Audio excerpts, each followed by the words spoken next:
Hello everyone, I am Imran and welcome back to my channel. Hair কেয়ারের আজকের এপিসোডে তোমাদের সাথে শেয়ার করব দাড়ি নিয়ে যাদের খুব বেশি ভুল ধারণা রয়েছে। অনেকে যারা বলে যে ফিনিস্টারাইড খাচ্ছি তো দাড়ি পড়ে যাচ্ছে। তো আজকে এই ফিনিস্টারাইড আর দাড়ি নিয়ে কিছু মিথ নিয়ে তোমাদের কাছে শেয়ার করব। প্রথমে হচ্ছে যে আমরা অনেকে ভাবি যে দাড়ি আমরা বেশি শেভিং করলে ঘন হবে, যাদের দাড়ি ঘন না বা পড়ে যাচ্ছে বা পাতলা আছে খুব অস্বাস্থ্যকর, আমরা এটা ভাবি যে দাড়ি যদি আমরা বেশি শেভ করি তাহলে এটা পরবর্তীতে ঘন বের হবে। আসলে এটা ভুল ধারণা। যখন আমরা শেভ করি তখন দাড়ি যখন ছোট হয়ে যায় তখন সেটা শক্ত মনে হয়, যার কারণে আমরা ভাবি যে সেটা মোটা বেরোচ্ছে বা ঘন বেরোচ্ছে, স্বাস্থ্যবান বেরোচ্ছে, কিন্তু তেমন হয় না। অতিরিক্ত যে জায়গায় যে দাড়ি বের হবে, যেখানে ফলিকল নেই সেখানে দাড়ি যে গজাবে, সেটা কিন্তু একটা ভুল ধারণা।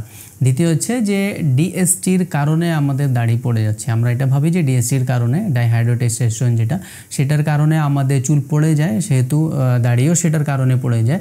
যার কারণে আমরা করি কি যে ডিএসটি ব্লকার, যেটা আমরা ফিনিস্টারাইড যে বলি, সেটা অনেকেই খায় এটা। যার কারণে এটা ভাবে যে ফিনিস্টারাইড খেলে ডিএসটির মাত্রা কমে গেলে দাড়িটা মোটা বের হবে আর বেশি ঘন বের হবে। এটা কিন্তু একটা ভুল ধারণা। এর বিপরীত এটা হতে হবে। কারণ হচ্ছে দাড়ি গজাবার জন্য ডিএসটি আমাদের সাহায্য করে। যেখানে চুল পড়ে যাওয়ার জন্য ডিএসটি দায়ী, সেখানে দাড়ির জন্য ডিএসটির আমাদের প্রয়োজন। আমাদের মাথার ত্বকে ডিএসটির প্রতি যখন সংবেদনশীলতা বৃদ্ধি পায় তখন ধীরে ধীরে চুল পড়ে যাওয়া শুরু হয়।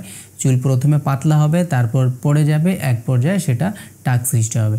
কিন্তু দাড়ির জন্য সেটা না, দাড়ির জন্য ডিএসটির প্রয়োজন। ডিএসটির প্রতি যখন সেটা সংবেদনশীল হবে তখনই আমাদের দাড়ি নতুন নতুন বের হবে, ঘন হবে। এটা কিন্তু উল্টো দিকে।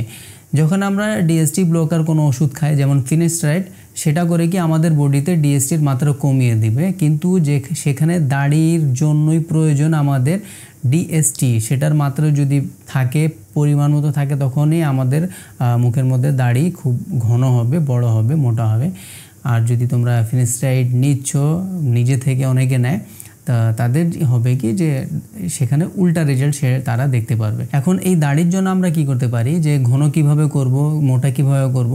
গবেষণা দেখা গেছে যে মিনোক্সিডিল ব্যবহারের ফলে যে আমাদের রক্ত সঞ্চালন বৃদ্ধি পায়, যার কারণে আমাদের দাড়ি মোটা হয়, লম্বা হয়। অনেক বেশি দিন ধরে এটা ব্যবহার করতে হয়, তারপর যদি এটা ছেড়ে দিই সেটা পূর্বের অবস্থায় আবার ফিরে আসে।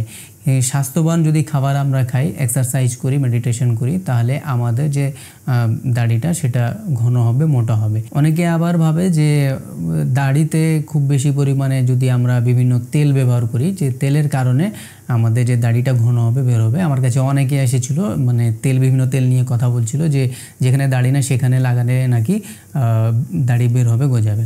আসলে তেমন কিছু না। যদি বংশগতভাবে দাড়ি সেখানে না থাকে তাহলে থাকবে না। গবেষণায় দেখা গেছে যাদের দাড়ি পাতলা বা ঝরে যাচ্ছে, বড় হচ্ছে না, একটু বড় করলে সেটা ঝরে পড়ে যাচ্ছে, বা অস্বাস্থ্যকর দাড়ি, পাতলা পাতলা দাড়ি, সেখানে যদি ডার্মা রোলারের সাথে মিনোক্সিডিল ব্যবহার করে, তাহলে তাদের যে অস্বাস্থ্যকর দাড়ি স্বাস্থ্যবান গজাবে, এবং পাতলা দাড়ি যেগুলো সেটা ধীরে ধীরে মোটা হবে, লম্বা হবে। তাহলে আজ এইটুকু থাক। আমার নেক্সট ভিডিওর জন্য চ্যানেল সাবস্ক্রাইব করে দিও, এবং লেটেস্ট আপডেট যেন মিস না হয় সেজন্য বেল আইকন অল করে রাখতে হবে।